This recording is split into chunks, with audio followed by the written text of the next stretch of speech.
American Football Stories is brought to you by Coach Paint. Coach Paint is a great tool that allows us to add graphics to player highlight clips similar to the graphics you see on TV. Coach Paint offers the ability to clearly tell a straight video while increasing retention of information in a shorter amount of time. Up your game with Coach Paint today.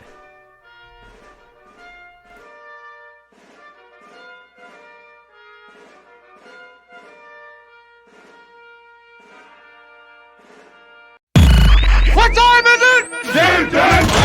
It's gonna be special. They gonna talk about this forever.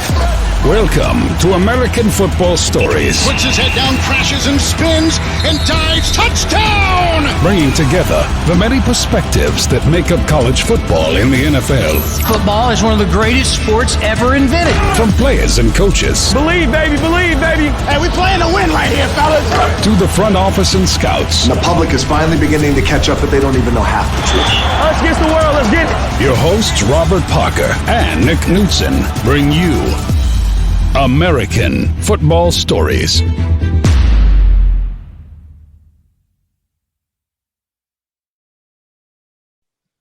Welcome to the American Football Stories podcast, brought to you by Coach Paint. We're going to be doing some NFL draft preview today.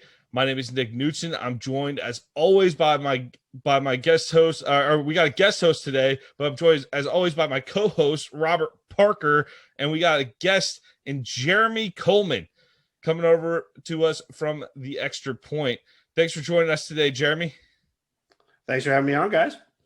Hey, we're gonna go on. We're kind of it's going to be first round centric for the draft, but we'll go into some deeper dives on some teams later on in the draft. But we'll kick it off in Duval County, Jacksonville, Florida, my beloved Jags. Urban renewal down there. Urban Meyer's coming in, mostly because he's got a guy named Trevor Lawrence on the board that everyone's excited about. I'm telling you guys, I haven't seen this level of excitement around Jaguars football heading into a season since that post-AFC championship season, which ended up being a total disaster. But I'm just wiping that out of my memory. That one doesn't exist anymore. So it's really been a long time since there's been anticipated hype heading into a Jags season. But Trevor Lawrence will do that for a franchise. So I want to know from you guys, will Lawrence live up to the hype and turn the Jags into contenders? And I'm talking about playoffs year in and year out in Jacksonville, some playoff appearances. Well, you know what, Nick? I think Trevor Lawrence will turn the Jacksonville Jaguars into contenders. And the reason why is because of Urban Meyer. We know Urban Meyer has won everywhere he went, especially on the collegiate level. I know he's making a big jump to the NFL. And, you know, it's a lot of skepticism out there in regards to Urban Meyer, college coach, jumping up to the pros and making a big difference. But I think Trevor Lawrence is all world. It's a couple of scouts out there and a couple of GM personnel saying that he's Peyton Manning, Andrew Luck-esque. He's the most complete quarterback prospect since those guys, but maybe he's a tier under those guys. So if he's a tier under Peyton Manning and Andrew Luck, then I think Jacksonville Jaguars would be in the playoffs, you know, for many seasons to come. Hey, what team did those guys play for, Robert, that you just named? Peyton Manning and Andrew Luck. The Indianapolis Colts. And what division do those guys play in? They're playing in the same division. They've been torturing the Jaguars since when the divisions realigned, when the Texans came in 2002. So the Colts have been torturing the Jaguars. And you have one bad season in Indianapolis, and then Andrew Luck falls into their lap. And I remember Indy played in Jacksonville the last day of the season, Jeremy. And if the Jags let the Colts win, they wouldn't have gotten Luck. But it was like the Jags' fifth win of the season to beat the Colts at the end of the year. And we were all furious about it, that Andrew Luck's going to come in and torture us forever. But hey, thank God for early retirement sometimes, huh? Yeah. Well, I guess when you have a Stanford education and you can go make, big time money, I guess you don't have to take the hits if you don't want to. Exactly, man. But so how do you see Jacksonville going forward in the next decade here, Jeremy? Well, I mean, I definitely think they'll be a playoff team eventually. I don't count them in the playoff hunt this year. I don't think it's going to be just like rapid success right away. They do have to build up that roster a little bit. I do think they have the pieces there, though, where they could challenge for that seventh spot. Making the playoffs is not as hard as it used to be. You only have to be basically, the top half in your conference now to essentially get in the playoffs. So Used to only be 6. Now they take 7. An extra game to help you get there now too, with the NFL adding another game to the regular season schedule.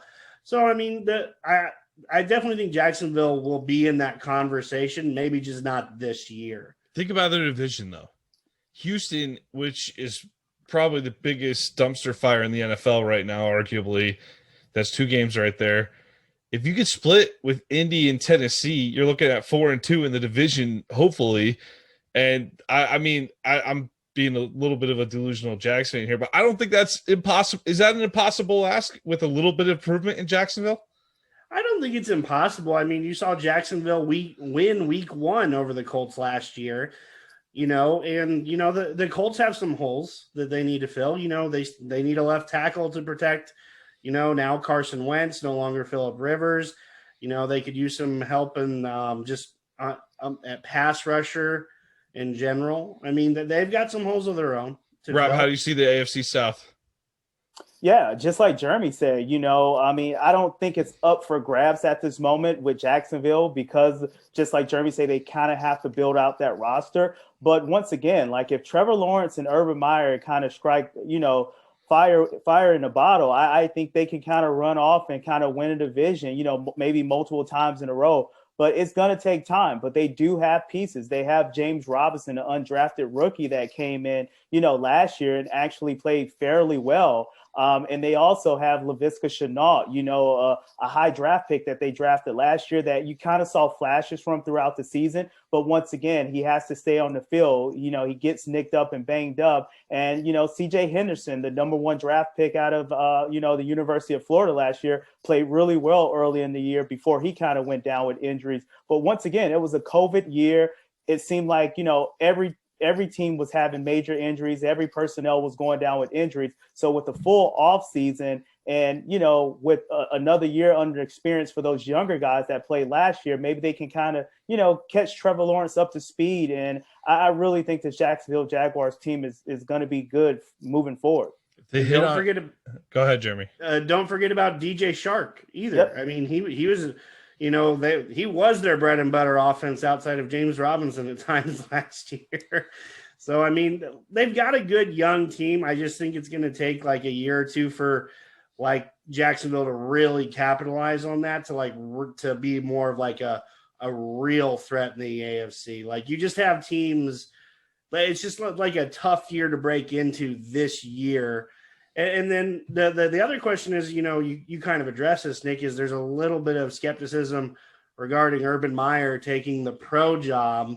We all saw what happened to Nick Saban when he took that Miami Dolphins job. I'm not saying that it's a similar situation, but you have to wonder, you have to coach professionals differently than college players. So it'll just be interesting to kind of see how this all evolves from the Urban Meyer perspective, just from the coaches he's brought in, from the players he's added in free agency, and really just how they all gel and become a true team.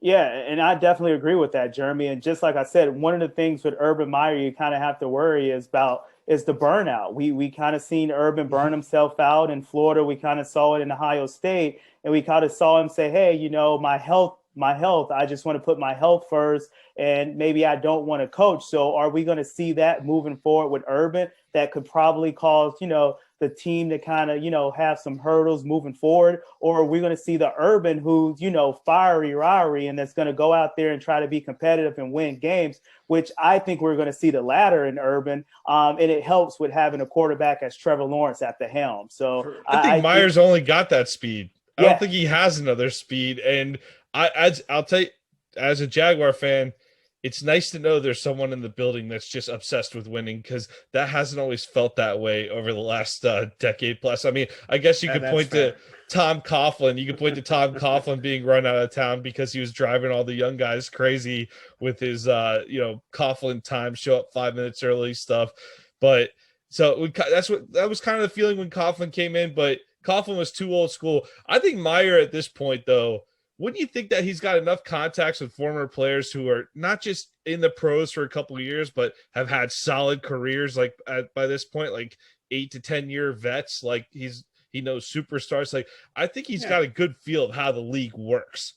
So I think Urban's a bright guy. He's not going to come in with I don't think he's going to be doing what he used to do at Florida, where he'd make the losers of drill sit on the picnic benches that they picked off the scrap heap and serve them hot dogs while the winners get steaks.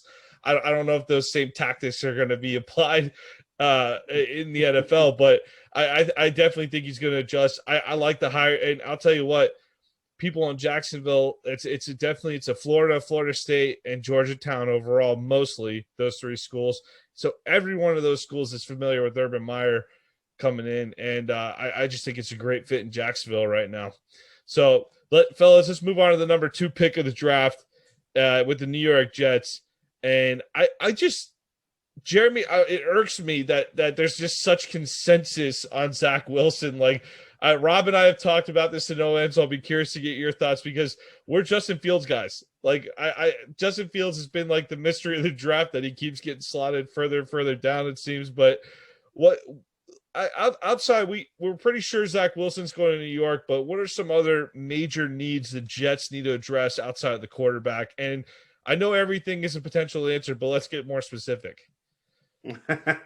Yeah, as Barry say, what don't they need? No, we're not going to go there. So, I mean, what another position they really need is, if they're going to be bringing in a rookie quarterback and expecting him to play a lot, get him a playmaker at running back. The Jets do not have anyone on who I'd consider a bell cow running back. I know that probably hurts you Gator fans with Michael Pirine there. But, I mean, let's face it, he wasn't like a high draft choice. I'm not saying he can't be a good NFL back, but I'd be trying to juice up my running game too. That's the easiest way to take pressure off a young quarterback, is a good, effective running game. And especially where Zach Wilson fits in really nice is where he could really thrive off the play action, of what a good running attack could do there. The other position I'd say that they've been needing to address for several years now. They kind of did in free agency by signing Carl Lawson to play outside linebacker, but they need another pass rusher.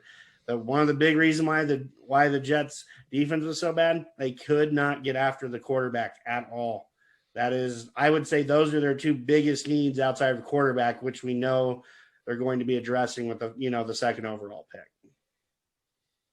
Yeah, and I'm right there with you, Jeremy. One thing that we all know is that, if you want to win games, you have to win in the trenches. And that's on the defensive line, and that's on the offensive line. And it seems like they kind of hit a surefire pick in last year's draft in Mekhi Becton on the offensive line. And we saw that they draft Leonard Williams, but for some reason he just didn't produce when he was with the Jets. However, he goes over to, the in-state rival in the New York Giants, and he has a really, really good season. But it was just like, that's the Leonard Williams we thought we was going to draft, but that's the Leonard Williams we didn't get. And then once again, when you draft a talented player like Jamal Adams and then you trade him away, that hurts your defense as a whole. So I think the Jets has to fill a lot of pieces. But just going back to the original question at hand, I really don't understand why Zach Wilson is the number 2 consensus pick going to the Jets. If you just look at him, he wasn't a quarterback competition battle coming into this year's season.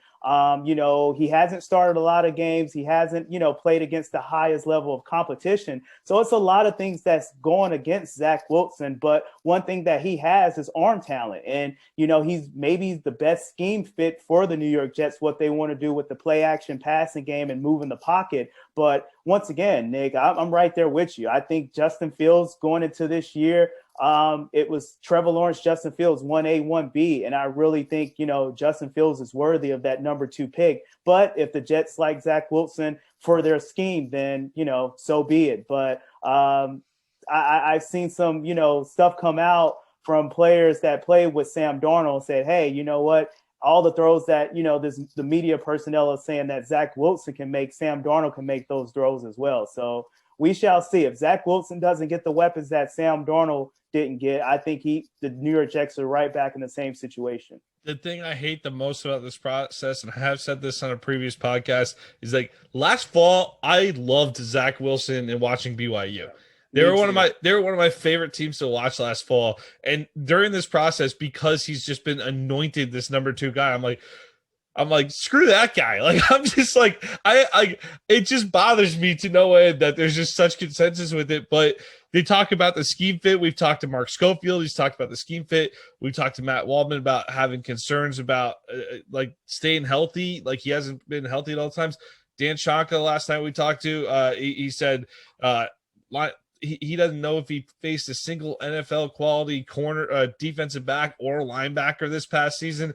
And all those things are real concerns. So the fact that it's just so locked in is a little wild to me. And he has a smaller frame too. So this is a guy, if he runs a little bit, I mean, if he stays healthy, like we see guys like smaller guys like Baker Mayfield, like be able to stay healthy and run the ball a little bit. So scramble, get out of bounds, like don't take the hit. If he's smart, he definitely can make it work. But hey, more often than not, is it just me? My big thing is like, I'm just not going to give the Jets the benefit of the doubt.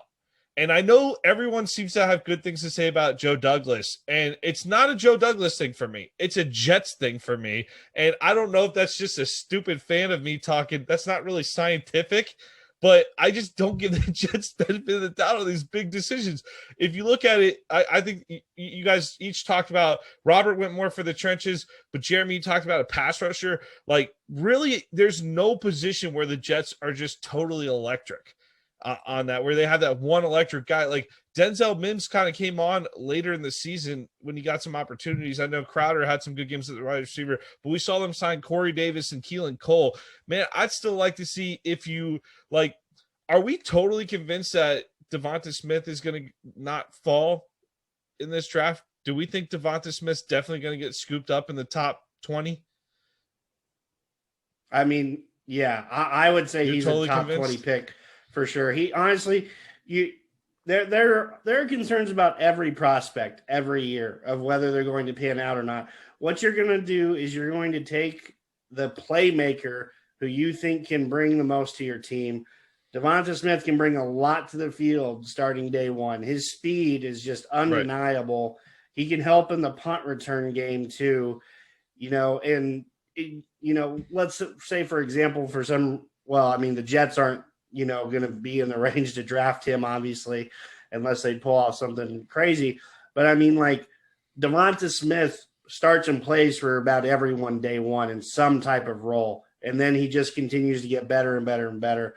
I mean, well, like I said, there's downside to every prospect in this draft, but you're always going to go for what you think he can be. You're not going to knock him for what he might not be. You're going to always project him for what he could be. And I think that's what makes, Zach Wilson the consensus number 2, because what people is projecting him to be, they making that Pat Mahomes comparison, the way that he throws off balance, the way that he can maneuver outside the pocket, that gunslinger mentality, that moxie, that confidence. So, it's a copycat league. So we saw, we've talked to individuals in the football community, talked about the Sean McVay. When Sean McVay sneezes on you, he pretty much anoints you to get a position, because that's that Sean McVay butterfly effect. So I think that's the same thing when it comes to quarterbacks nowadays, especially with the trajectory that Pat Mahomes has been on since he came into the league. So if any quarterback is kind of similar, that has the same similar skill set as Pat Mahomes, then I think, that's going to boost their stock up moving forward, at least for the next 5 years. Yeah, and to answer the original question, I never really got to put my take out on Justin Fields. I feel like he's been kind of being raked over the coals for no apparent reason.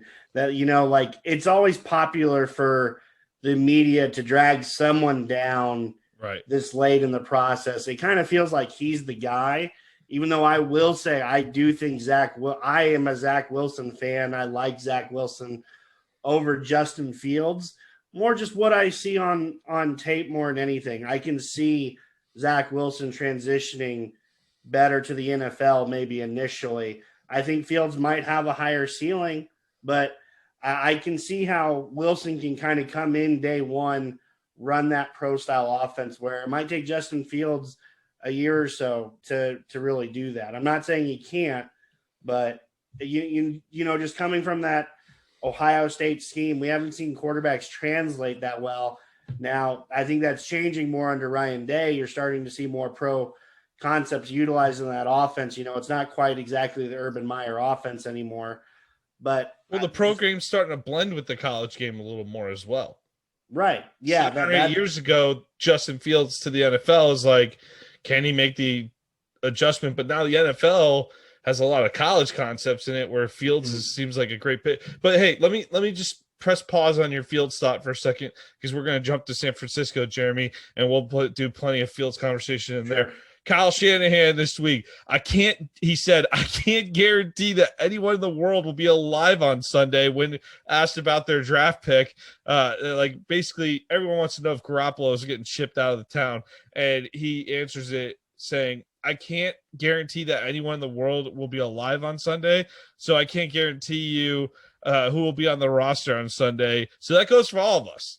And George Kittle responded underneath that on Twitter. He said, I'll call you on Sunday to let you know I'm alive, coach. And then Freezing Cold Tates, one of my favorite accounts on Twitter, they come in with a little like the hand writing emoji. And George Kittle actually responded under it. This actually makes me nervous now.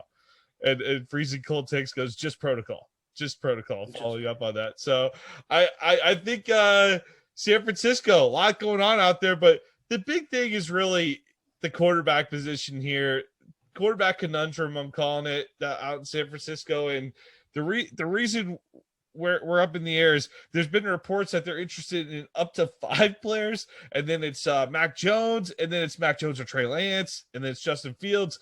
You've heard about everybody that's not named Trevor Lawrence or Zach Wilson associated with the Niners at some point. I think the safe bet, if you're a bet man, seems to be Mac Jones out there from what we're hearing, but I don't understand that. I like Mac Jones, but Rob and we were talking about the SEC championship game where Jones and Kyle Trask just went head to head and just battled it out. And I know Jones just seems to have, people are like crazy about how he can like break down defense, and Sark talked about how much the playbook opened with them, and he was working with Bill O'Brien to install the Alabama offense when O'Brien got hired at Alabama. So the guys obviously got the mind for the game, but man, just stand them side by side with some of these guys. Trey Lance, Justin Fields, like I don't see it. I think Justin Fields is the no-brainer pick here, and it sounds like San Francisco might not go with it. What do you think about that, Jeremy? Well, I mean, I'm going to start out by saying I'm a big Mac Jones fan. I think he compares better to the league than Justin Fields does at this time. I think there's more of a step-up level for Justin Fields. And Kyle Shanahan wants someone who can come in and play, who could potentially come in and play right away.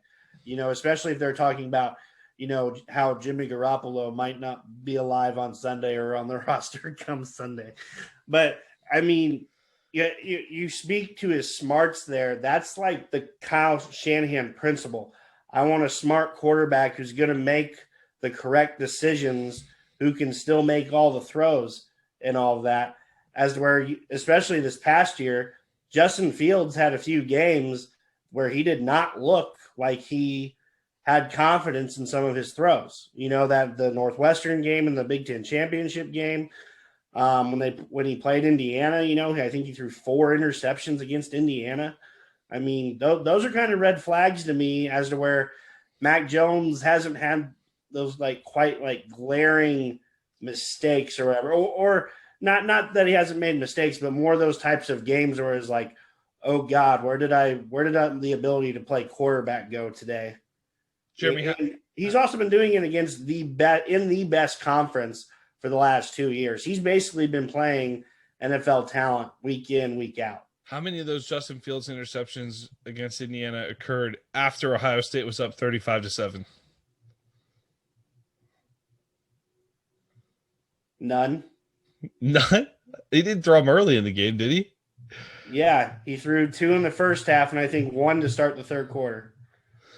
I thought they're up. I'm gonna double check. You're talking to the Hoosier fan, though. I know. I'm gonna double check. I'm gonna double check you on that. I'm gonna double check your data on that. Rob, defend Justin Fields here for me, man. Yeah, I think, you know, Jeremy kind of said it earlier, you know, every year you have that one player who kind of gets dragged during the draft process. And it really seems like, you know, it's Justin Fields this year. unfortunately from him, the medical story comes out about him, having epilepsy and everything like that. So that comes out, and that probably sways a little people, one way or another. But, we've had this conversation numerous times. We've seen Justin Fields on the big stage against Clemson where he suffered the hit. And, any other quarterback probably would have packed it in and just said, hey, I can't go back in. But Justin Fields actually fought through it. We actually seen, NFL quarterbacks who probably got nicked up and bruised up and couldn't, go through it for the rest of the game or didn't want to gut out. Perfect example, Jay Cutler. So we've seen quarterbacks who, really didn't come with it and gut it out for their team. But Justin Fields seems like he would do that. But once again, we talk about the scheme fit and we talk about, Kyle Shanahan, what he wants for his offense. And if Mac Jones fits his offense the best, then you go with Mac Jones, even though I think Justin Fields is the better player. I think, we talked to Dan Shanka and he said, you kind of want to get that player who has smarts and who have athletic ability. So we all know that Justin Fields have the athletic ability. And if Kyle Shanahan is this quarterback guru or this offensive guru that we think he is, I'm pretty sure he can coach up Justin Fields to be the player that he wants and fit the system. So if you ask me, I would rather go with Justin Fields because he not only can he do the most with his arm talent, but he can do the most with tucking the ball and running and creating those, positive plays on the ground. So me personally, I would just go with Justin Fields over Mac Jones, but I really think, Mac Jones get picked number 3. And I know the narrative surrounding the 49ers right now is just they don't know who to draft. I think that's just smoke and mirrors. You don't give up that many pieces to not go up and draft a quarterback. Right. And, maybe they're going back and forth between Mac Jones and Justin Fields, and maybe Trey Lance is in there. But I just don't think Trey Lance is in there because just like Jeremy said, Kyle Shanahan wants someone that can come in and play right away. And if that's the quarterback that you want, then you're not going to go with Trey Lance because he just hasn't have a large sample size. He hasn't played against the elite competition that Justin Fields and Mac Jones has played at. So I think it really boils down to Mac Jones and Justin Fields. So maybe Kyle Shanahan is really having a tough time choosing between the two, but ultimately I think he goes with Mac Jones. Hey, I'm gonna press pause real quick because I hate to do this, but Jeremy, you were right. There's 2 interceptions. It was 7-0 Ohio State. We threw 2 interceptions. Treasure this moment, Jeremy, because my wife will tell you you're not going to hear you're right from me a whole lot. So just treasure this moment.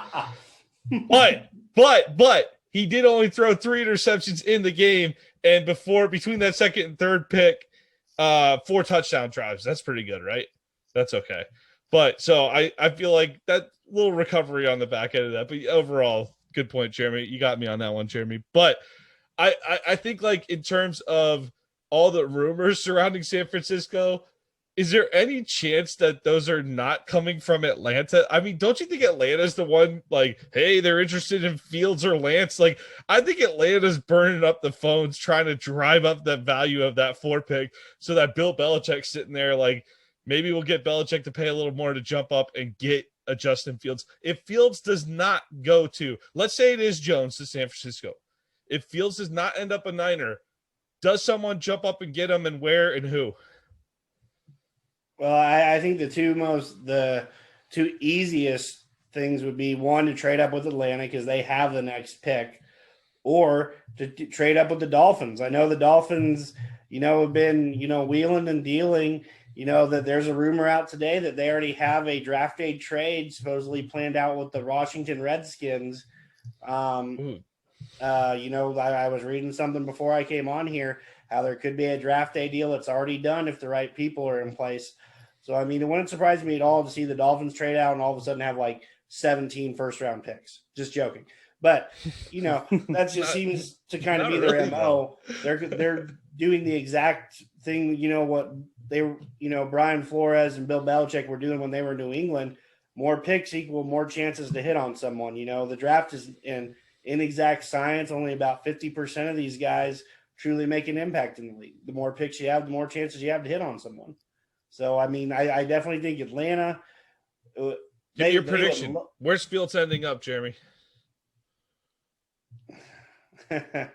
That's tough. I'm going to say Chicago. You think Chicago comes up for him?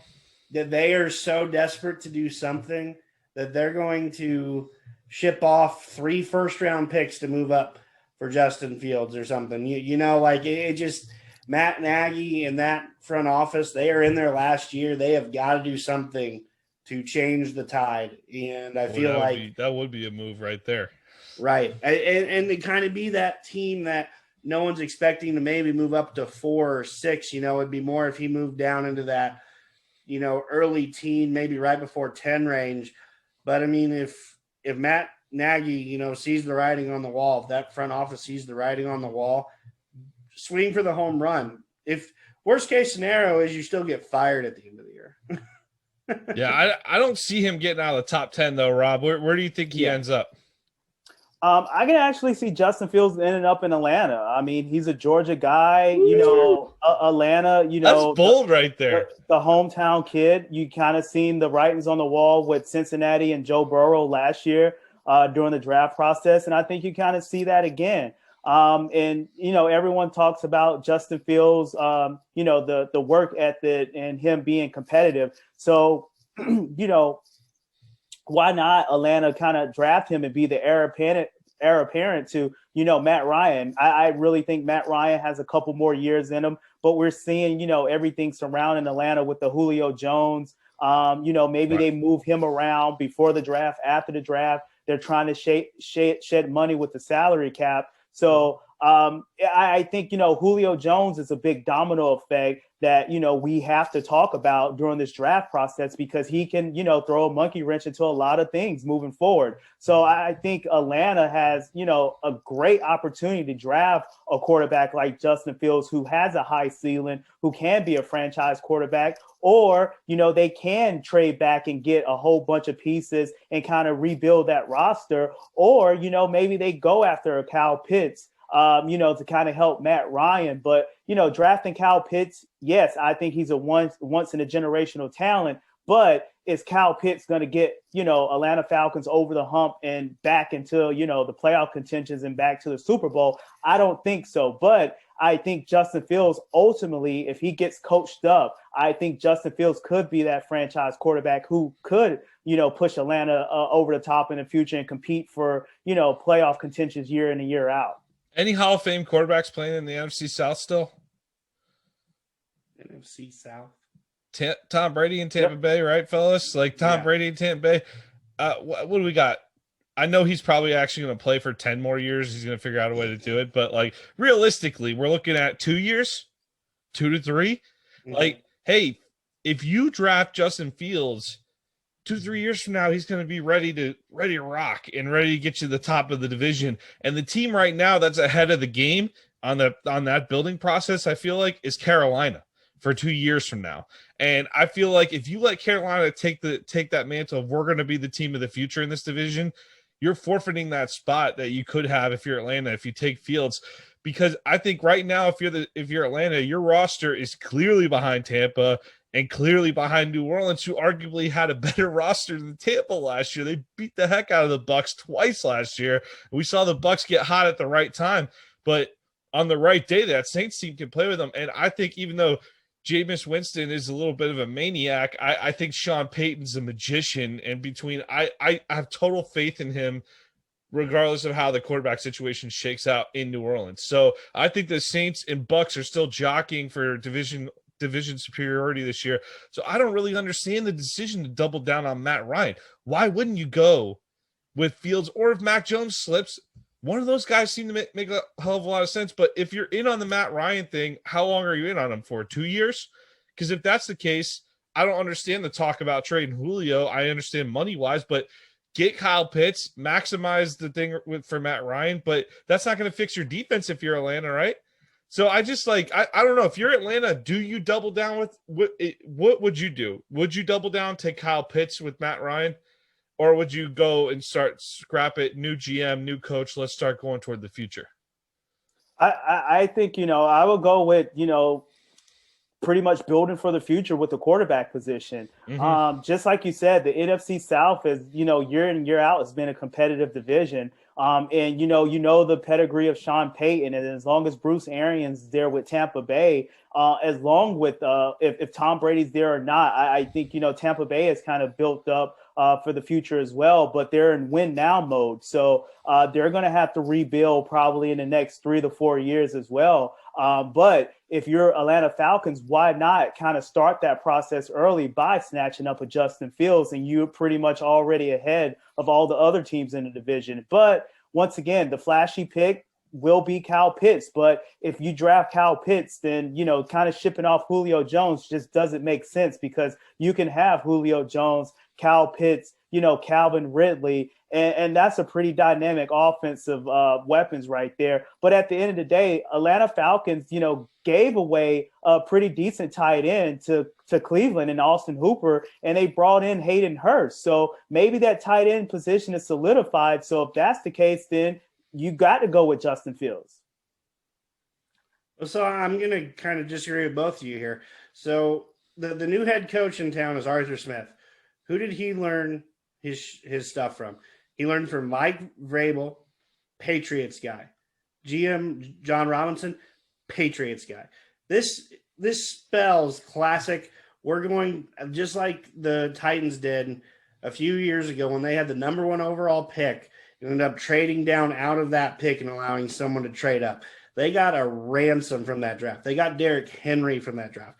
I don't know the other players off the top of my head, but they got a king's ransom for that and turned that forward into building up that roster. I think it's also important to point out Arthur Smith basically turned around the career of Ryan Tannehill. I think there's a reasonable thing that's basically in the back of his mind saying Matt Ryan is not that different of a quarterback. Yeah, he's not the same athlete to Ryan Tannehill is, but if I bring the same type of offense down there with some of the offensive pieces I already have, I have a stud left tackle in Jake Matthews, maybe not stud, but pretty good. But I rules that Penei Sewell for the pick. Yeah, that's the other thing. If he could really prioritize trying to get the running game going, that was his big thing in Tennessee. Spend that high draft pick on Penei Sewell and then draft a running back to play over Todd Gurley, who I still don't know how that guy's making as much money as he does at this stage in his career. But then you would at least have an offense he can focus on building up that defense.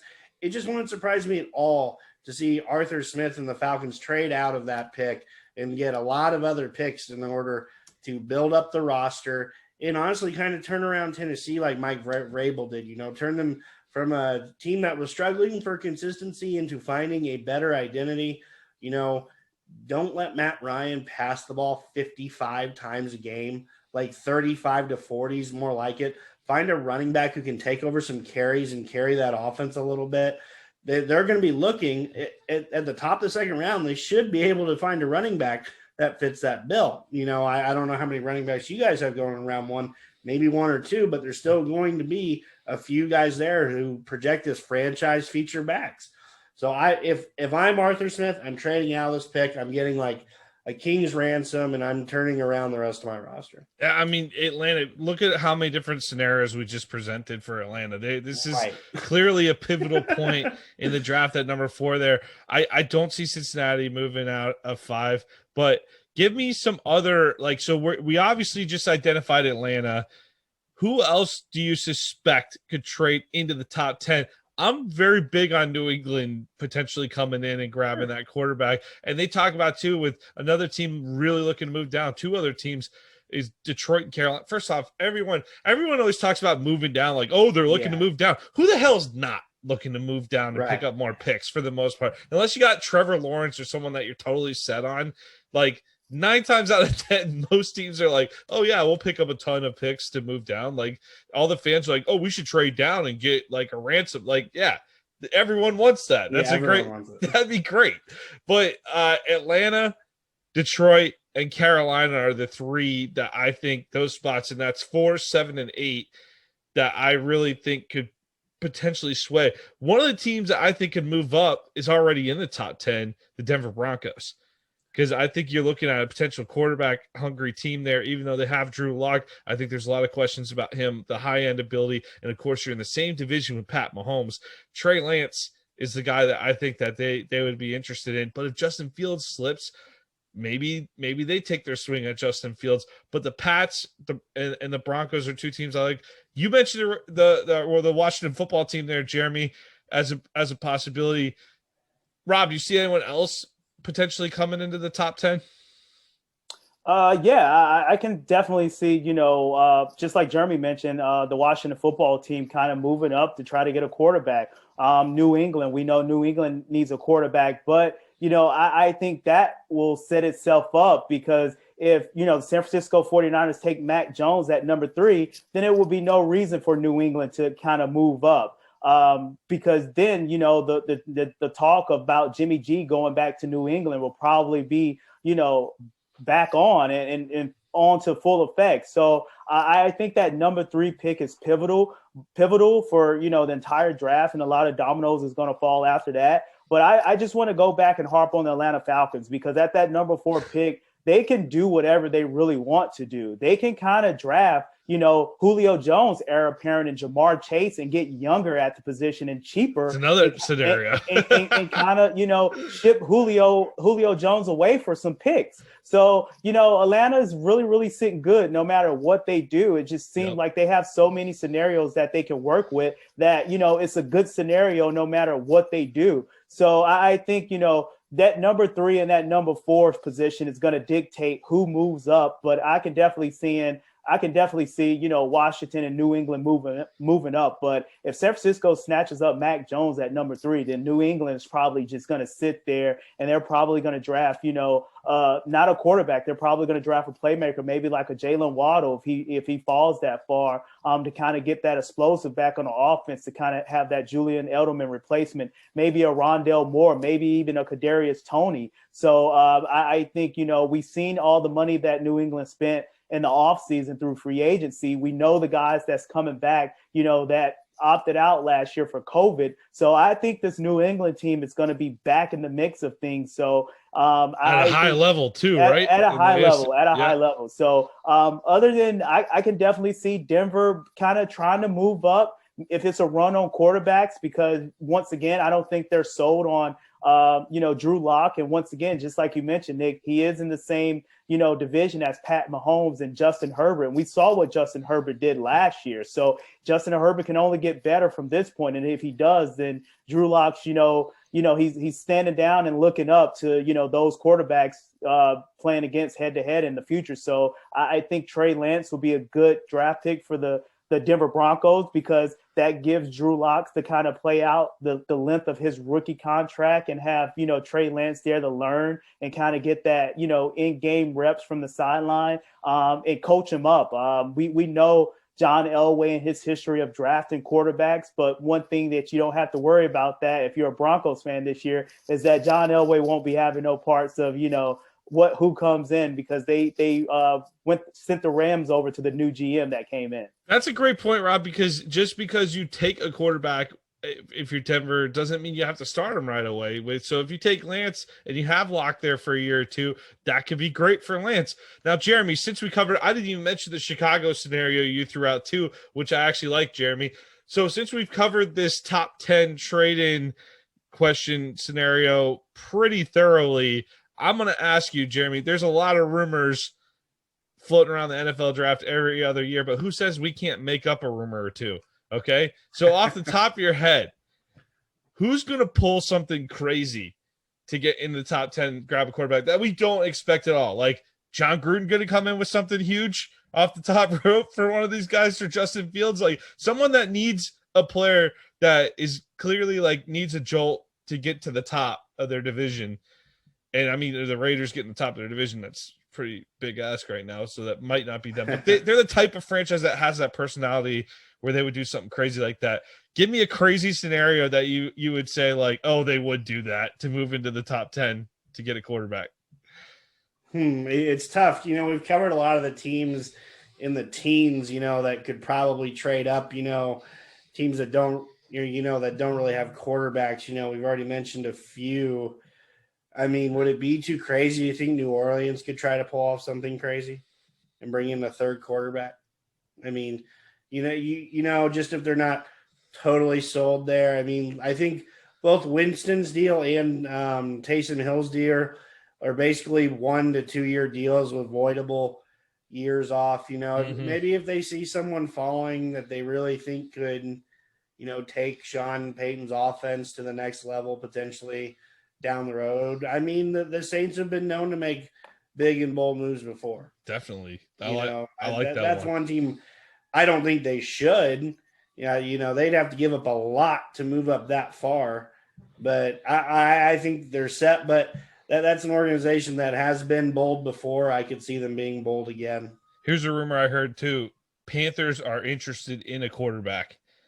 Does that make any sense after trading for Sam Darnold, or is the price so low that it doesn't matter? Yeah, I mean, if the guy is there at 8, if Justin Fields is still sitting there at 8 or something, I could see that. Honestly, I'm not a Trey Lance fan at all.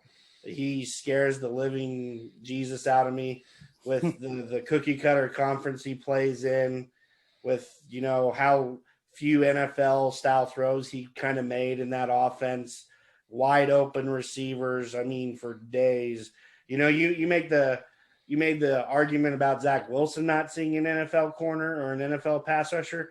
Trey Lance definitely has not seen any of those. The only Ellerson Smith out of Northern Iowa is probably the closest they get. But at the end of the day, just that's kind of where I'm sitting. I would not – Trey Lance is not a day one quarterback for me. I think he's a multiple year project. I have him around the same area Jordan Love went, to Green Bay last year. I have him as the same kind of prospect that has a lot of question marks and really needs to develop. And I'm just not willing to spend a round 1 pick on a guy with that many question marks. There we go. There's some rumors right there. Don't see him out of the top 10 too much. Jeremy's got him down in the 20s. Rob, heard another one from McShay. Kyle Trask, Tampa Bay at the top of round 1. At the bottom of round 1, I should say. If I'm Tampa Bay, I'm riding this time. I got a lottery ticket in Tom Brady, and I'm treating this like I'm partying and like I'm just going to have more drinks and like I'm just going to let it ride. And I'm going to get as many weapons around Brady as he can. And then when Brady walks around, I'll stop and assess all the damage. But I think they should go hard to capture these 2 seasons or 2+ years, whatever he's playing, and not worry about the quarterback simultaneously developing for the future. Go hard, try to win 2 to 3 Super Bowls, and then assess afterward. What do you think about that? Or you think taking someone like Trask is a pretty low risk thing when you got a pretty complete roster with not a whole lot of gaping holes in it, basically?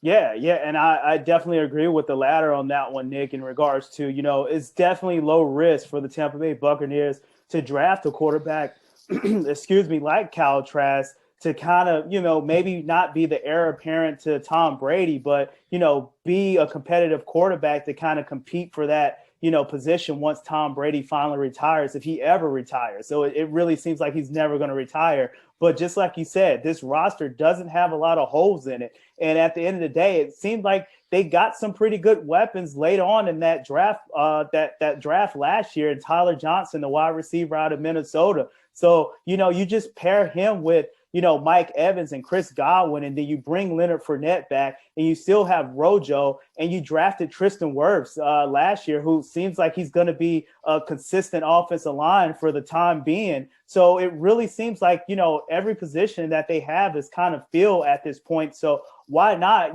put another quarterback in that quarterback room to kind of learn from one of the GOATs of the NFL and Tom Brady? What about JPP replacement? He's retiring after this year. Yeah, that's one thing that they can probably do, get another edge rusher to kind of compare with, JPP after he retires and Shaq Barrett. But once again, I really think their defense is kind of whole as a whole, but you can never have too many pass rushers. So if that's something that Tampa Bay wants to do, then they have the luxury of doing that because they built a complete roster and they're going to try to contend for a Super Bowl. So they're probably going to go with the best available player on their board that can come in and make an immediate impact right away, kind of like Antoine Winfield that they drafted last year. He was one of those players who came in and made an immediate impact. So they have that luxury to do that. So why not another pass rusher? But if they go with the quarterback and Kyle Trask, it wouldn't raise my eyebrows because I think Cal Trask is qualified to be, a first-round draft pick because if Mac Jones is, then Cal Trask should be too. Go Gators. Go Gators. We're going to just throw that out there. Anyway, Jeremy's over there laughing at that. Tell me about your first-round quarterbacks out of Indiana, Jeremy. Yeah, it's been a minute. That's right. He's over there. He's quiet over there. I kind of agree with Robert here as far as what I would say is I would not draft a quarterback in round 1. I'd add to my embarrassment of riches on defense. I'd make that defense. I mean, that's what Tampa Bay really rode to the Super Bowl. I mean, that defense took them a long way. Like you said, Jason Pierre-Paul, probably at the end of his career. I think they re-signed Economist Sue towards the end of his career. Levante David has had health concerns, just getting through a full season. If I'm Tampa Bay, I'm adding the best front 7 player available on the board of my roster. I mean, because at some point, the pass rushers are going to start going in this draft. It happens every single draft. And we've seen guys that have been questionable first-round picks go in the first round. Like the Saints trading up to draft Marcus Davenport a few years back. Like I didn't really have a first-round grade on him, but it's because of that however high ceiling and potential that I could see like a guy, Jason Owa from Penn State, total freak, in that kind of the line of a Jason Pierre-Paul mode where it's like, draft that kid and play him behind Pierre-Paul. He can learn from a great player. He can be on a great defense, or take one of these stud linebackers that should be there that take Jeremiah Owusu-Koramoah. He literally could walk in and be a Levante David replacement when David, decides to hang up his shoes, or take a guy like Xavier Collins from Tulsa. I mean, just imagine having that type of another athlete on a defense that already loves to run around and hit people like they do. It's hard to go wrong in that situation. But Speaking of that Tampa Bay front 7, they tortured the Kansas City Chiefs in February here in the Super Bowl. Kansas City went out and made a move. Trade for Orlando Brown from the Baltimore Ravens. They also get a 2021 second-round pick, the pick number 58, 2022 sixth-round pick. Baltimore gets their first-round pick at 31, a third-round pick from this year at 94, a fourth-round pick at 136, and a 2022 fifth-round pick for Brown. Brown was approaching the end of his rookie contract. Guessing Baltimore is cool not on re-upping on that. I think have they signed Lamar to a second deal yet? They have not. So they're getting ready to shell out some money coming up here. Right. So they're probably deciding, hey, it's not that we don't like the kid, but is he really going to be worth that kind of money compared to what we're going to be paying out? And so I can understand it. I think this is a win-win deal on both sides. What do you guys think about it? Yeah, I tend to agree because the Ravens also just gave Ronnie Stanley a huge deal to play left tackle. They can't afford to pay 2 guys left tackle type of money. No one can. And be able to fill out the rest of the roster like you'd like. So, I mean, this was a great trade for Baltimore. They get tons of picks back in this draft to help build up, the roster where they had several free agents leave this year. They've got to find some pass rushers. They need some replacement pieces on the defensive line. You could do another offensive lineman to help keep Lamar upright, because like you said, it sounds like they're going to commit to Lamar long-term here, maybe not this year, but the year after. So they're going to need money to do that. It's a lot cheaper to have, a first-round pick and an extra first-round, third-round, and fourth-round pick this year than it would have been to give Orlando Brown, $14, $15 million a year to play right tackle, not left tackle. And the Chiefs make out like bandits because now they've potentially have a future franchise left tackle after they've already went out and signed Joe Thuney away from New England, signed Austin Blythe away from the Rams or whatever. So they've already remade 3/4 of their line, or almost 3/4 of their line already from the Super Bowl loss that had their offensive line in shambles. So Yeah, and I definitely agree with you, Jeremy, in that regards. I think it's a win-win for both teams. And if you Baltimore, if you're going to make that commitment to Lamar Jackson, you have to give him pieces. And it really seems like, from the receiver positions, they don't have that big time playmaker that, you need to kind of compare with a quarterback combination. It seems like, Kyler Murray has that down in Arizona with DeAndre Hopkins. You see, Aaron Rodgers with Devontae Adams. You see,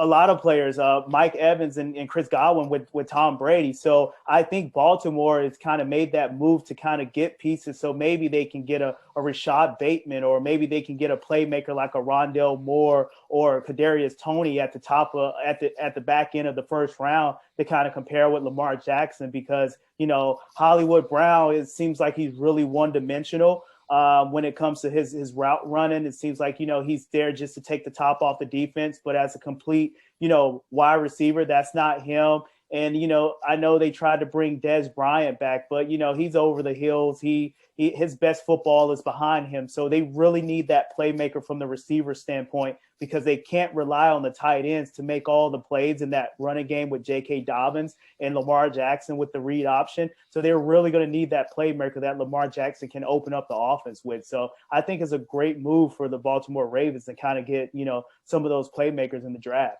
Rob, I know they snagged Devin Duvernay, a guy out of Texas that you were very high on last year. Did he deal with some injuries last year? I don't remember hearing a whole lot about it. I'm blanking on him right now. Or am I getting him mixed up with Mims out of Baylor? I know Mims missed a lot of time. Did Duvernay miss some time? I don't think Duvernay missed some time, and if he did, it was minor time. But I don't remember him having a big impact. He had more of an impact on special teams than he did at the receiver position. But that's one thing that that's going to come through during the off-season training, and that falls on Lamar Jackson's shoulders as well. He has to get those guys together, and he has to practice in the off-season with those guys, run routes, get that timing together. But a player like Devin Duvernay, I think he can come in and have an immediate impact, but you just got to find a way of getting those guys the ball. And it really seemed like that Baltimore Ravens offense was kind of one dimensional. And even Lamar Jackson said it, teams knew what we were going to do before we went and do it. So I think that goes to show you that, they kind of have to open up that playbook a little bit more. And that was a great pick with Devin Duvernay. And I know they also drafted James Prochet, the slot wide receiver out of SMU. Who really didn't have an impact last year, but maybe those guys can have an impact in year two. But I still think they need to get a big-time receiver like a Rashad Bateman that can kind of run all the routes and take the top off the defense and kind of, be that true number one receiver. Yeah, Baltimore, I think with 2 first-round picks, you go ahead and take a swing at a receiver with one of those picks, at least you would think. All right, let's talk about teams, guys, without first-round picks. And I got 3 right now, the Houston Texans, the LA Rams, and the Seattle Seahawks. I want to start, I mentioned them earlier, with the dumpster fire that is the Houston Texans. Obviously, their top pick is with Miami. They traded, I believe, is that part of the Tunsil trade still? Is that the Tunsil trade coming back? I'm not totally sure where the second pick is. I should have looked at that, but their first pick's not till round 3 at number 67, which is a disaster right now. It speaks to why Bill O'Brien's no longer in Houston, because this team needs a draft very badly. I'm looking at it here still. I know Deshaun Watson, there's a lot up in the air about it, and I just feel like nobody's saying anything right now about it. But how are we feeling about Watson this coming season? Is it going to be – because, I mean, let's be real about our society. As much as you look at that, if there's not going to be criminal charges pressed here, which I'm not following it super close, so excuse me for my lack of knowledge on this, but, like, I feel like at the end of the day, what's probably going to end up happening is he's going to end up settling for something on this, and we're going to see some kind of suspension come down. Now, I'm not thinking we're going to get, barring any new developments, I'm thinking probably like a 4 to 8 game range type of thing. Do you see any teams, if it is something like that, which we obviously don't know, do you see any teams stepping up and making that move to trade for him? No, I think it'd be an absolute PR nightmare to try to do anything with him right now. He, unfortunately for him, obviously these allegations, or whether they're true or not, we don't know. Some of the cases fallen off, some of it hasn't. We truly don't know anything, and that is just way too much of an unknown for any NFL team to make a trade or make a play for Deshaun Watson. And then but Jeremy, if you got 22 people, I'm not, again, you're innocent until proven guilty in this country, but if you got 22 people saying the same thing, there's a chance. Let's just assume if you're a decision maker, you probably are operating like there's some truth to it, right? Oh, right. You're probably going to operate, if you're a decision maker in an NFL office, like you're operating, there's some truth. I mean, if you're someone like the Bears and you're desperate and Houston's desperate for resources and picks, do you give up like 2 to 3 first rounders to move up to get a quarterback in the top 10 that you're not sure about? Or do you give maybe one and a couple of second round picks and take a swing at Watson, even though PR wise, do you take the PR hit, assuming you're willing to take the PR hit?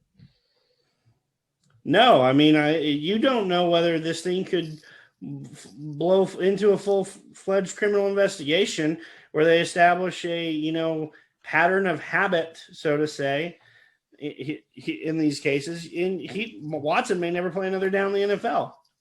That's how serious some of these sexual allegations could be, with the massage or the masseuses and all that.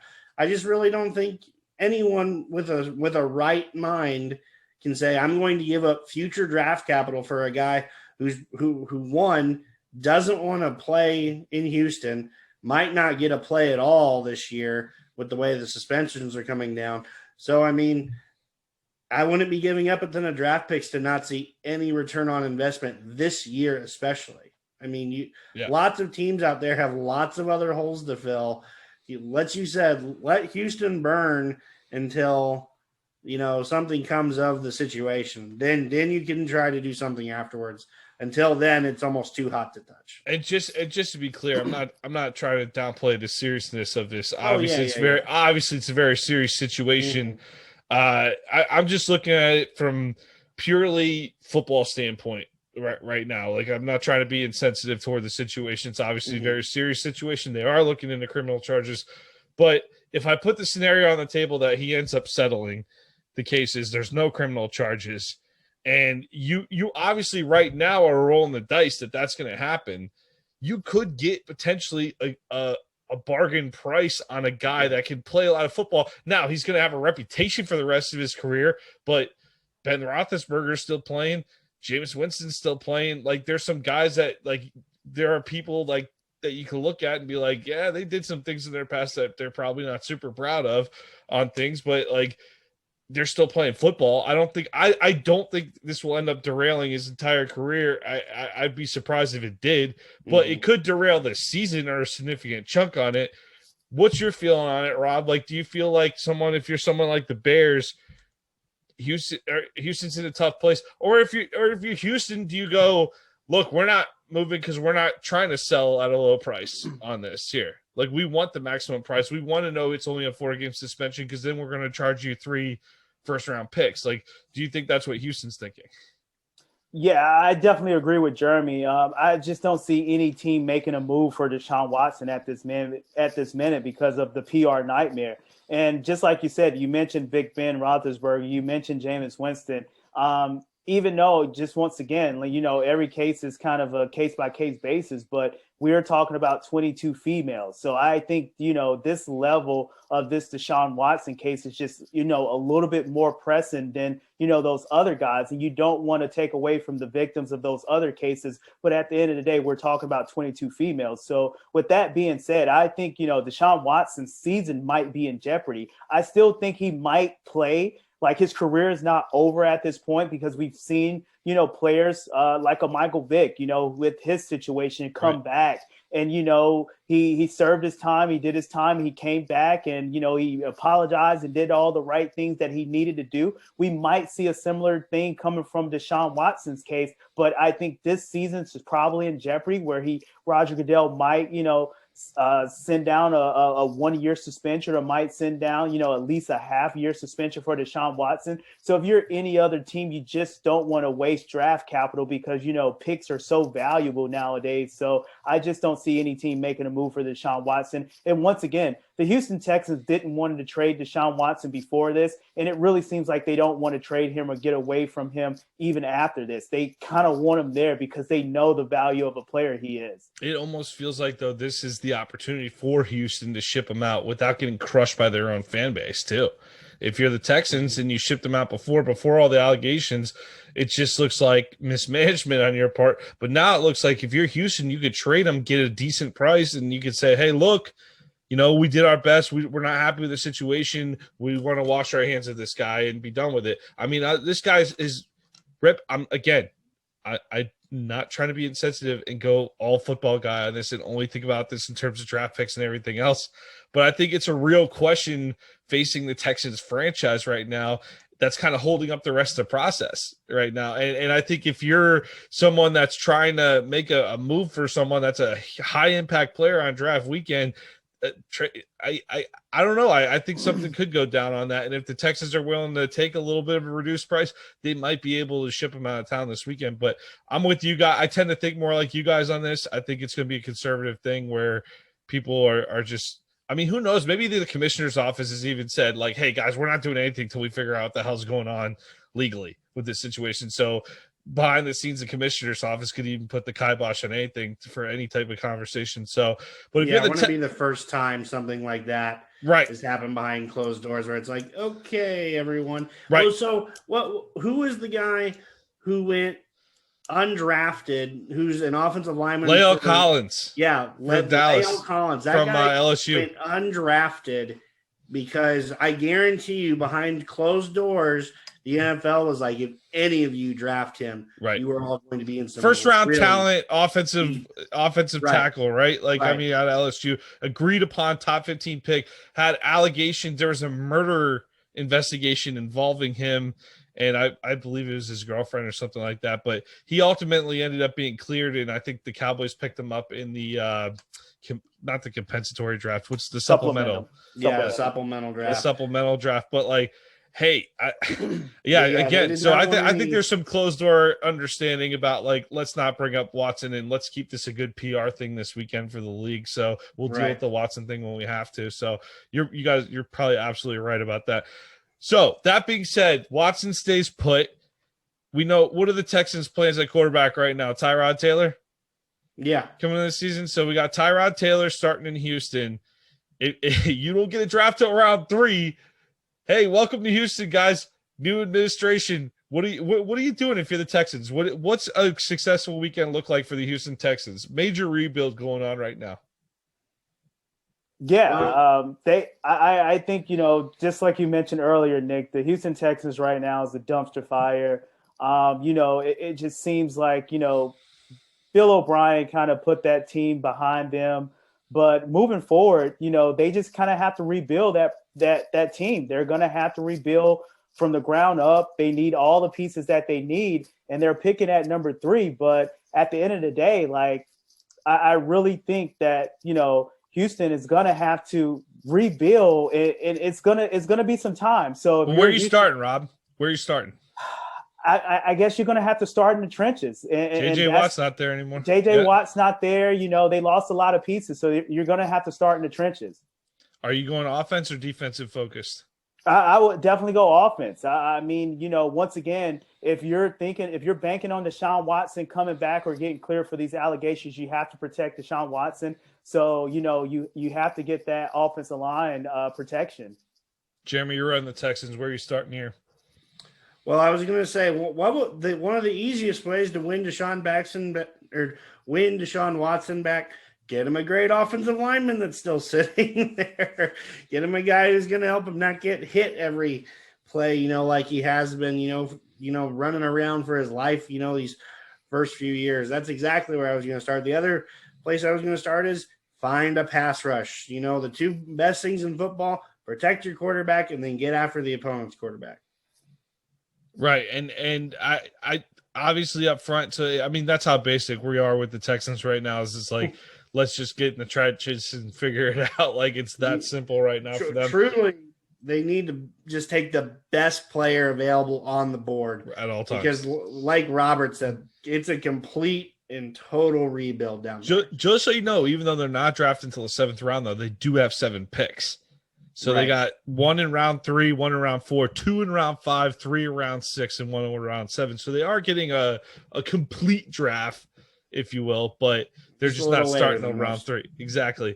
So the LA Rams are another team here too. Much sunnier disposition with the LA Rams than the Houston Texans. Here we got Matt Stafford coming in. Big trade with sending Jared Goff over to the Lions in the offseason for Stafford. Kind of going all in with that trade. I believe they traded 2 first-round picks on that. I guess they don't like their first-round picks very much is what I'm getting, because they traded 2 for Jalen Ramsey. The Jaguars have the Rams' second pick this year. So they start in the second round at number 57, and they only have 5 total, but they have 1 in round 2, 2 in round 3, 1 in round 4. So they got 4 picks in the top 4 rounds technically. So that's not too bad. So the Rams, if I'm not mistaken, they lost a lot of their secondary to the Cleveland Browns this past offseason. You probably want to start looking at the secondary for the Rams, but where are you guys looking if you're drafting for the Rams? I think they can add an extra piece on the offense side of the ball, mainly at the tight end position. Maybe a pass catching tight end, kind of like, Brevin Jordan out of Miami or Pat Freiermuth, Baby Gronk out of, Penn State, to kind of compare with, Robert Woods and Cooper Kupp on the outside. They scooped up Van Jefferson in the draft last year. He didn't have a breakout year, but, he kind of showed his talent as far as, route running and catching the balls in tough situations. Cam Akers came on strong towards the end of the year after his injury early in the year. And it seems like they have a stable backfield, with Darrell Henderson and Cam Akers. And if you bring Matthew Stafford over, you know what he wants to do. You know he wants to throw the ball downfield. So you need to get, maybe another receiver that can kind of compare with Robert Woods and, Cooper Kupp, maybe someone that can take the top off the defense. Those guys are more intermediate, screen guys that can work the middle of the field. So maybe you get that guy that can. Deshaun Jackson's on the roster as well. Yeah, but he's over the hills right now. I think someone like Elijah Moore, a receiver out of Ole Miss, or maybe a Shi Smith from Carolina. Maybe they can kind of pull the trigger on one of those guys, or Diami Brown, the wide receiver out of North Carolina. So one of those guys, with Matthew Stafford and the weapons that they already have, I think that would be tremendous for San Francisco moving forward. But just like you said, they did lose a lot of the secondary, so maybe they'll be looking at drafting someone in the secondary, safety, corner. So we'll still see what the Rams do, but they don't have a lot of holes on that team. So they're ready to win right now. I don't know. Is Andrew Whitworth collecting Social Security yet? This is a decent draft for potential left tackles. If there's a left tackle you think that's there that you can believe in and build on, you have to take him. Andrew Whitworth, don't get me wrong, he's Hercules, in the NFL form. He's found a way to do it for a very long time, be very good at it, but at some point you have got to start moving on. The other thing I will say is they're going to have a new center this year. It's not a great class for centers, but there's a lot of good offensive linemen that can play center in this draft. Invest in your offensive line. The other thing, if they are going in on Matthew Stafford, get him an offensive line, because he has never had one in Detroit, and that's why that's why Detroit was never able to capitalize on Matt Stafford. Could never keep him protected. He was always getting hit, left games hurt, played games hurt. Get him some protection, please. I think, the Rams. The Rams are one of those teams that the Stafford. What did you think of the Stafford trade overall?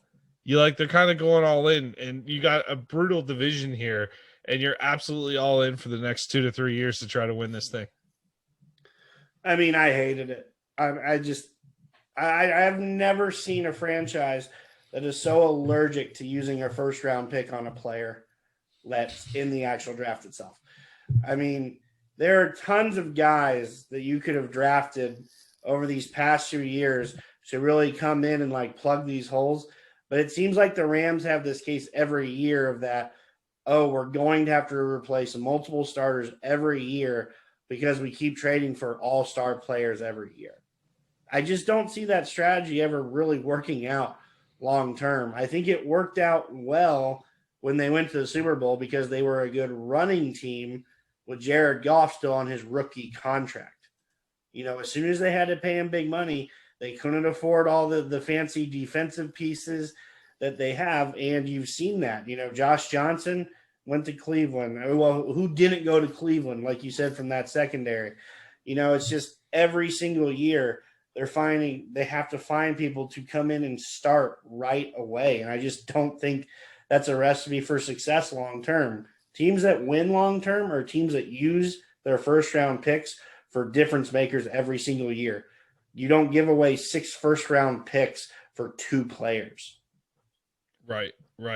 And we're gonna stick in the NFC West to close out here on the for the teams without first-round picks, but the Seattle Seahawks do not have a first-round pick. I believe that was a part of the Jamal Adams trade, and that's why the Jets have the number 23 pick. Their first pick is in the second round at number 56. They also shipped a 5th-round pick off to Vegas for right guard Gabe Jackson. So probably good to get some new faces in on the offensive lineman, on the offensive line front, just because Russell Wilson spent the entire offseason telling them they suck. And so it should be guys that don't want to kill them probably. So that's good to have a new dynamic up there. But if you're Seattle at number 56, I mean, the wide receiver room's pretty solid. I actually thought Freddie Swain played pretty well up there, the rookie out of Florida last year. I thought he played pretty well, and you got Lockett and Metcalf. And then, of course, with Russell Wilson, you kind of make magic across the board. Defense came on late last year. They were a little better as the season went, but they did lose Shaquille Griffin to Jacksonville. I know that, so you probably could use some help in the secondary as well.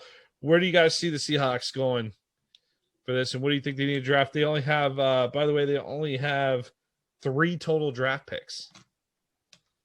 Yeah, if you're Seattle, you got to go defense. You know, that's one thing that's kind of been holding them back. I think Russell Wilson is a more than good enough quarterback to kind of get Seattle over the hump on the offense side of the ball. We kind of seen, you know, the narrative last year where, you know, everyone was just saying, let Russ cook.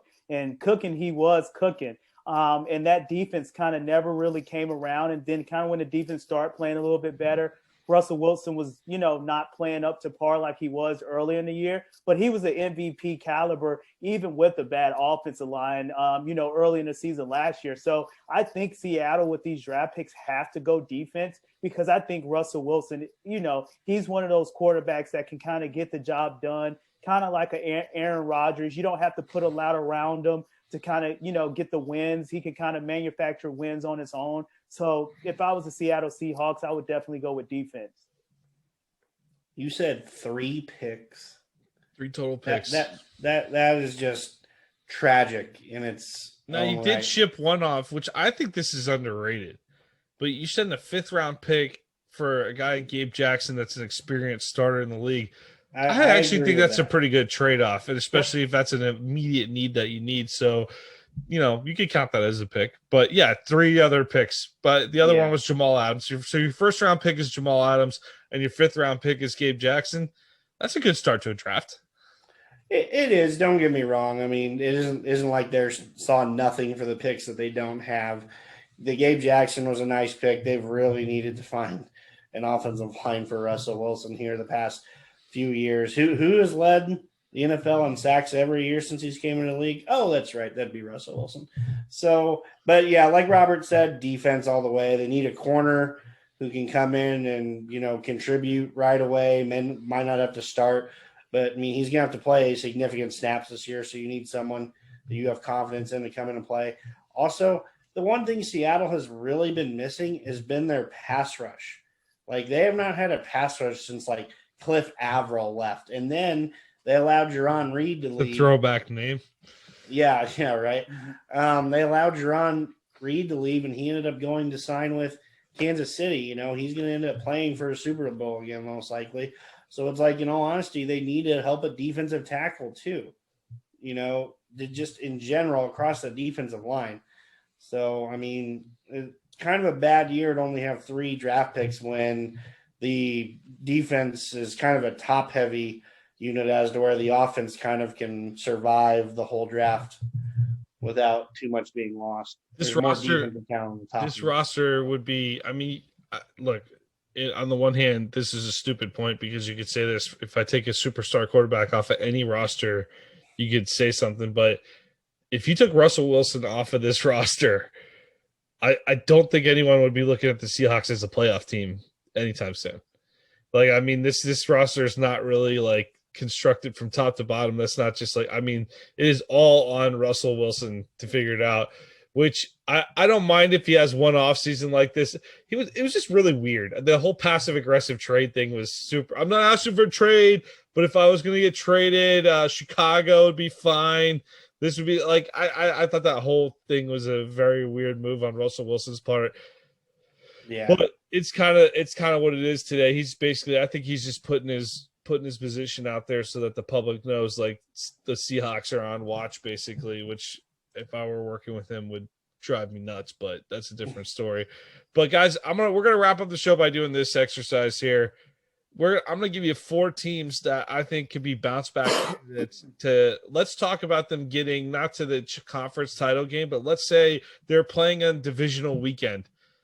So second round of the playoffs after the 2021 season here. What moves do the Eagles need to make this weekend to be in the divisional playoffs next year? Win a wild card game and get there. I think the Eagles have a lot of moves to make. You know, that is another team that kind of have to, you know, rebuild their roster as well. You know, one of the things going into last draft season for the Eagles is that, you know, they needed weapons, and, you know, they kind of passed on, you know, one of the best receivers that came out last year in Justin Jefferson. And, you know, you see how that panned out where, you know, he just broke all these rookie receiving records.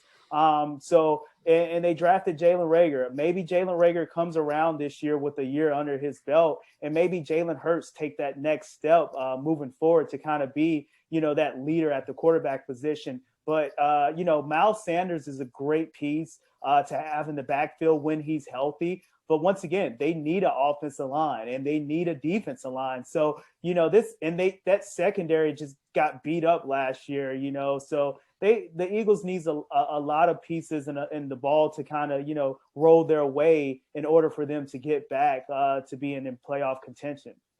They just felt like an unfortunate team last year where a lot didn't go their way in terms of injuries and everything else. So what do you think, Jeremy? Yeah, it's time to put the Super Bowl kind of team behind them. It's time to move on completely because that team is not there anymore. Let's stop acting like, you know, they're 2 years removed from the Super Bowl, because in reality, they're more like 8. You know, they have holes all over the roster. They don't have any consistent playmakers right now. Top to bottom, total rebuild. I'm not a fan of Jalen Hurts. I don't think that's going to pan out long term. I mean, just top to bottom, they have so much work to do. But I agree with Robert. The first thing you have to do is, if you're going to give Jalen Hurts a shot, if you're going to give any young quarterback a shot, get him an offensive line. This is a very good offensive line class. Draft him a few guys that can come in and either play right away or can be groomed to be starters by the end of the year. At least you might have a chance to build from this season to next season with some positive momentum. Because right now they just have too many question marks. And if you're gonna get rid of Zach Ertz, do it on draft weekend where you can use it, turn it into a draft pick, and use it for a guy who actually wants to be there. All right, another team that it sounds like we're all much more optimistic on is I don't think the Patriots, I think this is the definition of a team that's a few moves away from being right back in the thick of things in the AFC. And I'm talking about winning the AFC. I'm not talking about just making the playoffs in the divisional title game, like AFC title run here. What do the Pats need to do this weekend? Do they need to come out with a rookie quarterback? I think they're invested. I know Jimmy G, that's kind of the talk, like, of Jimmy G ended up there. But I think they like Newton. I think they're in on Newton, and I think if they do address the quarterback position, it's going to be more for a younger guy, like a rookie quarterback. So I don't see the Jimmy G thing happening. But do you think the Patriots, number one, come out of this weekend with a rookie quarterback in tow? And number two, what are the positions do you want to see them really address? Well, I think they really need to invest in their defense again. You know, they're going to get some players back, you know, that opted out from last year, you know, like Donta Hightower, he'll be back. There's a few other guys. Van Noy's back from Miami. Yeah, they re-signed Kyle Van Noy. But, like, so early in this draft class, invest in some defense, like some good defensive talent. Because like I mentioned before, it's a lot more top-heavy from a defensive talent perspective. You can find offensive linemen late. You can find wide receivers late.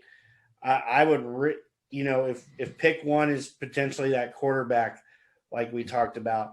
After that, and start investing in this crazy good defense, because they brought in a ton of offensive pieces in free agency. Nelson Aguilar, you know, Jonnu Smith, Hunter Henry. Yeah, Hunter Henry. I mean, even another wide receiver, Kendrick Bourne. Kendrick Bourne came over from San Francisco. It's like they spent money on offense, turn around the draft, put a ton of money back into that defense, because really that's what really gave Tom Brady such great room to operate, is they had such a good defense for years. It allowed them to stay close in games. And last year, their defense did not do that. They allowed teams to separate in that area. And that's typically where a Bill Belichick team is really kind of hunkered down. They have not, they were used to be able to take away the best player on defense or on offense. You didn't see that last year. And you know what? If Stephon Gilmore doesn't want to be there, you can find places where you can get a lot of draft picks for him. Well, and yeah, you got to think they're going to invest in a secondary piece too, right? Knowing that he's going to be out the door in at least a year. Yeah, and I'm right there with you, Jeremy. If you're the New England Patriots, you have to invest back into this defense.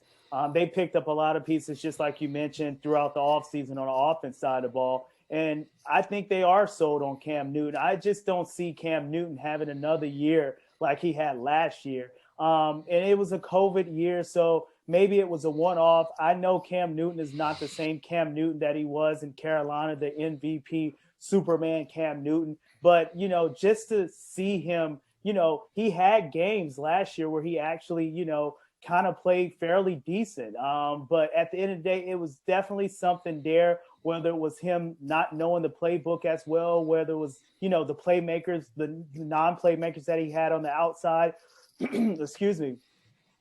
But yeah, I really think this Patriots team, have enough pieces coming back where they, from the opt-outs and for the pieces that they, picked up in the free agents market. And if they can draft fairly well, I think they're right back in the thick of things, back into the playoff hunt. So I really think this New England team is not far behind. And Bill Belichick, everyone's kind of questioning last year. Is it Bill Belichick? Was it more Bill Belichick? Was it more Tom Brady? Just like you mentioned, Jeremy, this New England defense, during Brady's tenure was one of the solid defenses that was in the NFL at the time. And I tell you what, it's a lot of those players is probably going to be, if not Hall of Fames, borderline Hall of Famers coming up. All right, next team here, the Minnesota Vikings, Rob. I know these are your guys. What do the Vikings need to do to get back and make a little playoff run this year? Yeah, Mike Zimmer is a defensive-minded coach, and last year, it just seems like the pieces wasn't there on the defense side of the ball. Daniil Hunter kind of went down really, really early, and couldn't get no pass rush. So Anthony Barr, the linebacker group with him and Eric Kendricks, that's kind of been, the mold with, Harrison Smith on the back end. But it just seems like, those guys are getting up there in age, so they're kind of have to replenish that defense. But, they struck gold in the drafting Justin Jefferson, the offense side of the ball. Dalvin Cook, if he remains healthy, he's one of the best running backs in the NFL when he's healthy. So, if everything's going on right on the offense side of the ball and Mike Zimmer can get it turned around on the defense side of the ball, I think Minnesota is right back in there, probably winning the NFC North back and forth with, in contention with Green Bay and Aaron Rodgers. Yep, I was going to agree. I was going to say they really need to reinvest in their front seven. The Vikings have always been known as like this really great defense, and then last year it was just like nowhere to be found. They need to get another pass rusher. They need to solidify the middle of the defense. Need to get some more young linebackers in that room to kind of really allow some young guys to run around and go hit. It just didn't seem like they were in a position to do that last year. And then I'd invest in the offensive line too. I mean, this is a team that prides themselves on running the ball. A guy like Elijah Vera Tucker, I know it might be a little early at 14, but that would go a long way towards, solidifying that offensive line, and then where they could focus on defense the rest of the draft, or focus on defense. Because like I said, I do feel like offensive line can go a little deeper in this class than kind of the defense can. So that's where I'd want to go. That's just been the staple of Mike Zimmer, is run the ball well, defend the ball, or, defend the run. And last year they couldn't defend the run. I know this team seems like it was miles off based on their record last year, but they were a super competitive ball club that were in a lot of games here. The Carolina Panthers are a team that really interests me. They made the move for Sam Darnold.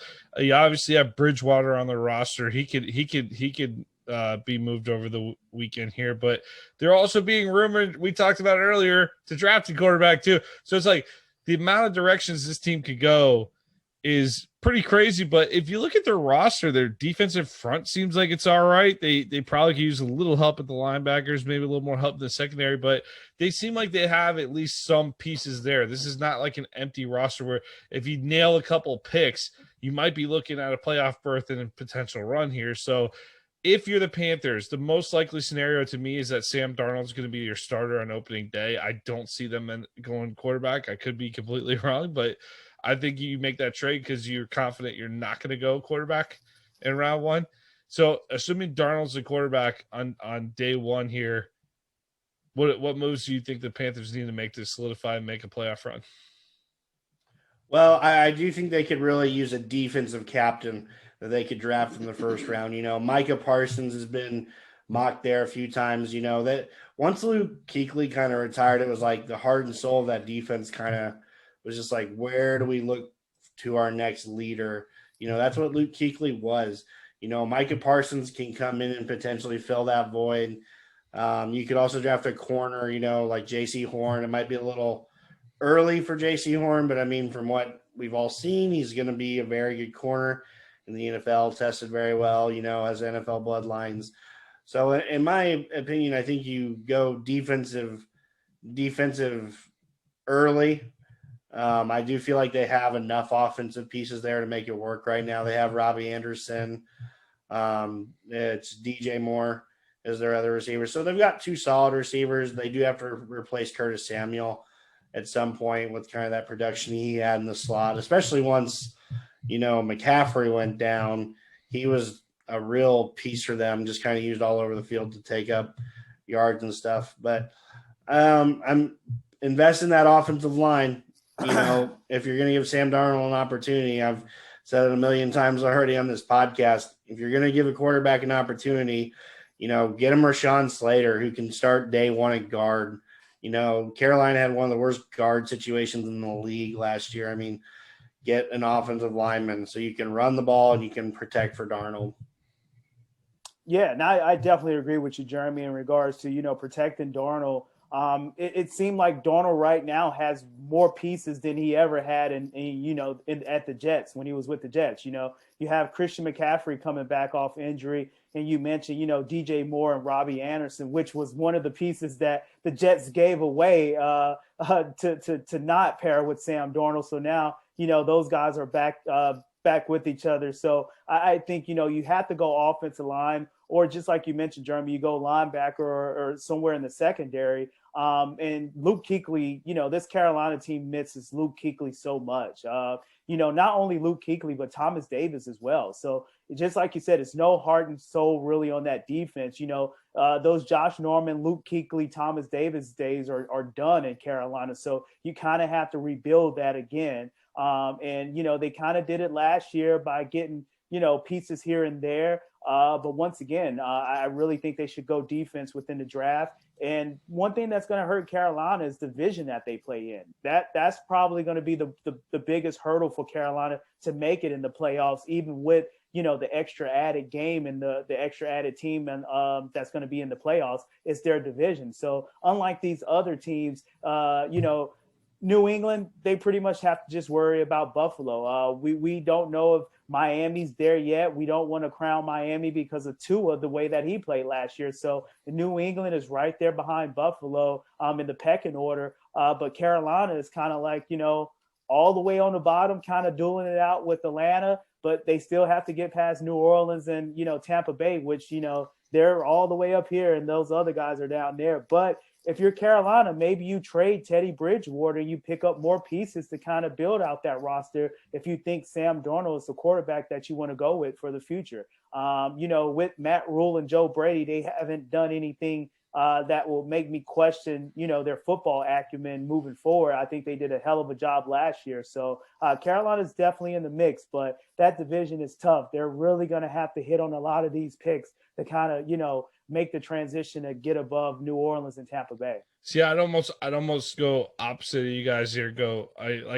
Jeremy did say offensive line. I know you guys are harping on the defense, and certainly you need some help there, but I feel like they have a little more of a solid set on defense right now. Whereas I think with the offensive side of the ball, if you went offensive line round 1 and Elijah Moore in round 2, which the odds of that are very low with Elijah Moore, but I would just love to see what Joe Brady would do with a piece like Elijah Moore.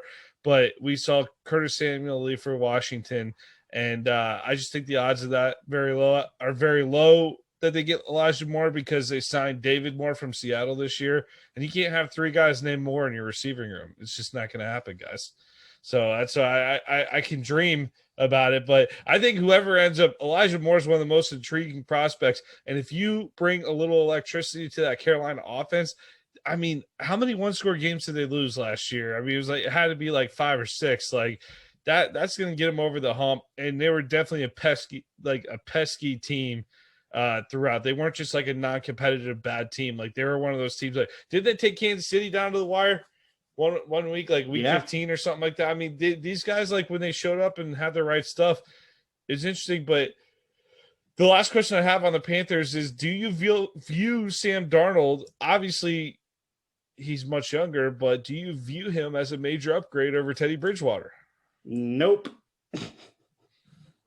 I mean, that move totally surprised me because I felt like, I don't know if you're gaining a lot more with Darnold, but hey, if someone on the staff likes his high-end ability, you got Robbie Anderson in the room talking to them, probably telling them like, yeah, this guy can do this and that. It probably helps him out. Maybe some guys who have played with him can point to it, but who knows? Like maybe not playing for the Jets will just be the best thing ever for him too. So that can help out too. So there's all types of fascinating scenarios you can go with that. I mean, the NFC South in general is just going to be a fun division to watch. I know we talked for about 10 minutes about the Falcons by themselves, but this draft, I'm fired up for it. A lot of quarterback action early on. Should be electric. We're going to see some trades into the top 10 that are just going to ruin all the mocks early, I feel like. And it's finally here, guys. We don't have to talk about this for much longer. We can actually talk about some damn results. I'm ready to not talk about scenarios and be able to break down how this actually fits with this team or that team. And I'm really looking forward to doing draft coverage. We'll have draft coverage with you all week here at American Football Stories, and hope you continue to join us. Fellas, you got any last words you want to throw in? I think the turning point in round one is I think there's going to be a rush on pass rushers somewhere that's unexpected, and I think that's going to turn the whole round upside down even more than all the quarterbacks going early. I really think Christian Barmore is going to go earlier than people expect. I think he's going to be one hell of a player. Like, I don't understand the lack of talk on Christian Barmore. Like, he has a chance to be all worldly, all pro type of player. But it's like, how have we not talked about, like, some of the defensive linemen this year? I know there's not, like, a high consensus on who the top defensive linemen are. There's not that top 15 guy that people are freaking out about this year. Right. Maybe there's no top 15 guy, but there are a lot of good defensive linemen in this class. I feel like we're going to see a small run on defensive linemen somewhere in the end of round one or the middle of round one, starting with Barmore and some of these edge guys coming off late. How about you, Rob? You got any final thoughts? I definitely agree with Jeremy. I think, everyone's talking about the quarterback position, and it might be a run on quarterbacks, but I can see it being run on pass rushers and also offensive linemen. So we might see a run on those particular two positions. But I really think this is a deep draft, and it's going to be, one of those guys that goes undrafted or a late round guy that's going to blossom into a James Robinson. But it's going to be an exciting. I know I was reading something recently that, Roger Goodell got fully vaccinated, so he can kind of give those guys handshakes and hugs when they walk across the podium. So I thought that was pretty cute. So, but once again, the draft is here. Just like you said, we've been talking about this for, probably since the beginning of the year.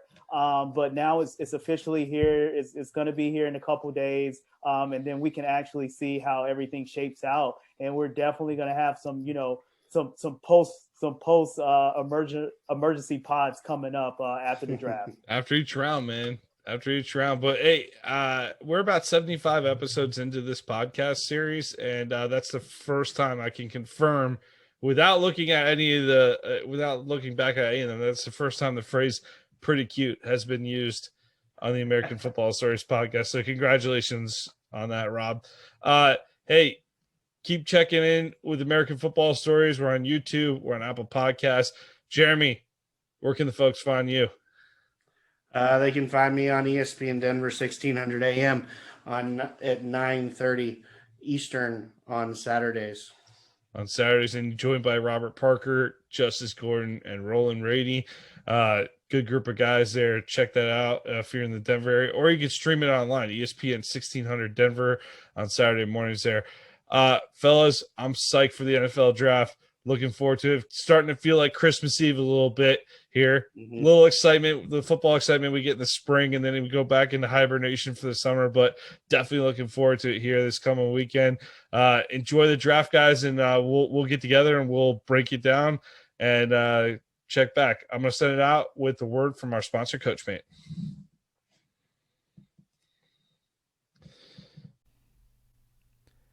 American Football Stories is brought to you by CoachPaint. CoachPaint is a great tool that allows us to add graphics to player highlight clips similar to the graphics you see on TV. CoachPaint offers the ability to clearly telestrate video while increasing retention of information in a shorter amount of time.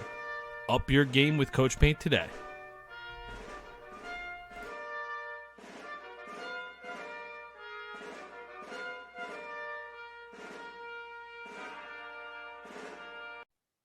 Thank you for listening to American Football Stories podcast. Please subscribe to our YouTube channel, American Football Stories. We are working to grow our network on YouTube and would love to have you subscribe. You can find us also on Apple Podcasts, on Twitter at American FB Story, and on our website, AmericanFootballStories.com. I am Robert Parker. My co-host is Nick Knudsen. This has been another episode of American Football Stories.